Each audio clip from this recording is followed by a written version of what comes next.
نبی علیہ السلام فرمای مرو اولادکم بالصلاة. غور کوا چې کله ستا بچې د 9 کالو شي د مونځ ترغیب ولا ورکوا. بچې مونځ کوا، مونځ د الله حکم دی، مونځ فرض دی، مونځ کې دا فائدې دي، دا ثواب دی، ترغیب ورکوا. او چې کله د 10 کالو شي وضربوهم علیها او مونځ نه کوي نو بیا ولا سزا ورکوا. مور او پلار ته حکم دی.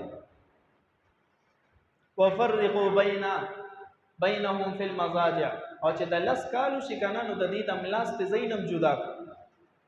ور ډېر اهمه مسله ده چې کله ستا بچې لور دی او کوزوی د 10 کالو شو یا د 10 کالو نه کم دی خو سمجھدار دی په خبرو پوهیږي نو پلار له پکار دی چې ځان سره لور اودنه کی، مور له پکار دی چې ځان سره زوی اودنه کی.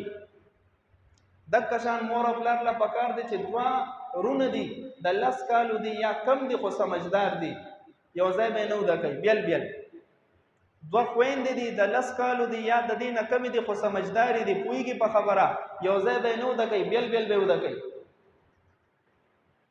دې کې به د دې ذهنیت پاک وي، زمون معاشره به پاک وي. او بل دا مقام د تهمت ته د تهمت د زینم بشي لري ساتي. دا اهمه مسله ده. پنځم حق دا دی چې کله ماشوم پیدا شي نو دله بخپل نوم کېږدي، د صحابه او د صحابيات نوم به ولا کېږدي، د فلمي اکترانو نوم به ولا نه